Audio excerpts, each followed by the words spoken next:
एक विधायक निर्दलीय प्रत्याशी नरेश मीणा उपचुनाव की वोटिंग के दौरान एसडीएम अमित चौधरी को थप्पड़ जड़ देता है। उसके थप्पड़ जड़ने के जस्ट बाद ही यह मामला सुर्खियां बटोरना शुरू कर देता है और हर व्यक्ति इस थप्पड़ कांड को लेकर चर्चाओं पे मजबूर हो जाता है कि आखिर उस थप्पड़ कांड का क्या सच है और क्यों थप्पड़ कांड है वो हुआ और थप्पड़ कांड के बाद जो है देवली उनियारा में क्या कुछ हालात रहे।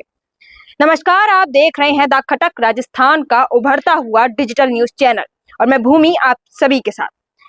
13 नवंबर को देवली उनियारा में उपचुनाव हो रहे थे और उपचुनाव के दौरान एसडीएम अमित चौधरी जो कि जबरदस्ती वोटिंग करवाने के चक्कर में जो है लोगों को जो है बातचीत कर रहे थे।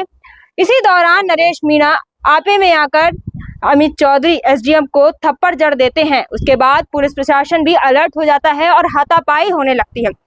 नरेश मीणा एसडीएम के थप्पड़ जड़ते हैं। उस वक्त नरेश मीणा के समर्थकों का भी उनका साथ होता है और ये जो वीडियो है वो लगातार आपने भी जो 13 नवंबर के वोटिंग के दिन आपने भी देखा होगा कि कितना सुर्खियों में छाया था और इस वक्त ये मामला थमने का नाम नहीं ले रहा है। लगातार इसको लेकर चर्चाएं हैं वो सोशल मीडिया से लेकर व्यक्तियों के जुबान पर छाई हुई है।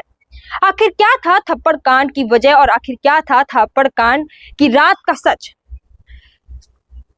समरवता के ग्रामीणों का कहना है कि थप्पड़ कांड के बाद नरेश मीणा को गिरफ्तार कर लिया जाता है और नरेश मीणा जब पुलिस की गिरफ्त में होते हैं उसके बाद पुलिसकर्मी जो कि जमकर समरवता गांव में डंडेबाजी करते हैं। महिलाओं, बच्चों और पुरुषों पर डंडेबाजी के दौरान जो लठ चलाए जाते हैं, आंसू गैस के गोले छोड़े जाते हैं और पत्थरबाजी भी उन पर जमकर की जाती है।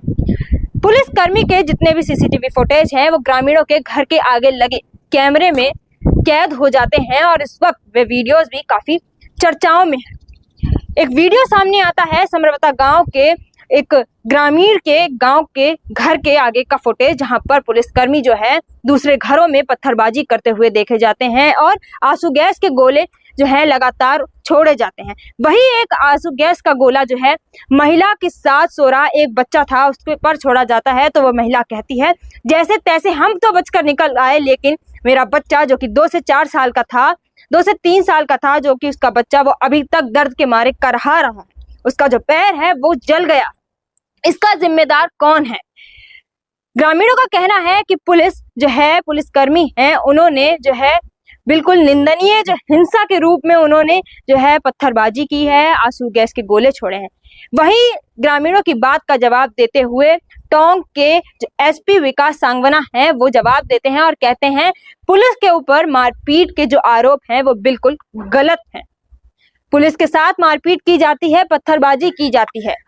रास्ते में गाड़ियों पर भी जो है पत्थरबाजी के आरोप है वो टोंक के एसपी ग्रामीणों पर लगाते हैं। वो कहते हैं सबसे आगे एडीएम की गाड़ी थी। अगर देखा जाए तो एडीएम की गाड़ी पर सबसे पहले हमला हुआ, पत्थरबाजी हुई। इसके बाद कई सारे जो फुटेज हैं उनको भी देखा जाए तो किसकी बात को सच माना जाए और किसकी बात को गलत माना जाए ये इस वक्त साबित करने लायक नहीं है। ये जो चर्चा है वो लगातार बढ़ती देखी जा रही है और इसका निष्कर्ष नहीं निकल पा रहा है। उसके बाद टोंक के जो एसपी हैं वो ये भी कहते हैं कि ग्रामीणों ने जो है पुलिस थाने के बाहर घेराव कर लिया था और वो घेराव करने के दौरान ड्रामे करने शुरू कर दिए थे, नारेबाजी करने शुरू कर दी थी, जिसके वजह से नरेश मीणा गिरफ्त से यानी कि जेल से भाग गया।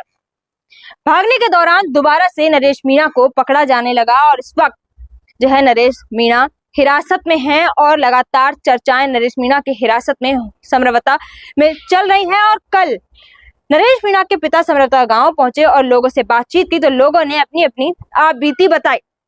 उसके बाद नरेश मीणा के जो पिताजी उन्होंने लोगों से जाकर नरेश मीणा के समर्थकों से जाकर भी बातचीत की। इस वक्त देखना बाकी है कि नरेश मीणा को लेकर आगे क्या होने वाला है और समरवता गांव की जो क्या हकीकत है और क्या सच है जो पकड़े जाएंगे और उन जिम्मेवारों को जो है सजा दी जाएगी। और ये जो घटना थी फिलहाल तो हिंसा में बदल चुकी है और लोगों को कितनी परेशानियां हो रही हैं देवली उनियारा के समरवता गांव में वो आप भी देख पा रहे होंगे। लगातार एक के बाद एक वीडियोस हैं जो कि सामने आते हुए देखे जा रहे हैं। कहीं पुलिसकर्मी पत्थरबाजी कर रहे हैं तो कहीं आंसू गैस के गोले छोड़ रहे हैं। हालांकि पुलिसकर्मी ऐसी आपात स्थिति में आंसू गैस के गोले छोड़ सकते हैं, लेकिन समरवता गांव की उस महिला के बच्चे का क्या कसूर, जिस बच्चे के पैर को जला दिया गया है और वो बच्चा करहा रहा है लगातार 3 दिन हो गए हैं इस बात को। लेकिन जो समरवता गांव की स्थिति है वो सुधरने का नाम नहीं ले रही है। कहीं नरेश मीणा गिरफ्त से बाहर हो जाता है तो कहीं जो है वीडियोस वायरल होने शुरू हो जाते हैं कि उस रात थप्पड़ कांड के बाद की क्या स्थिति है वो समरवता गांव की रही।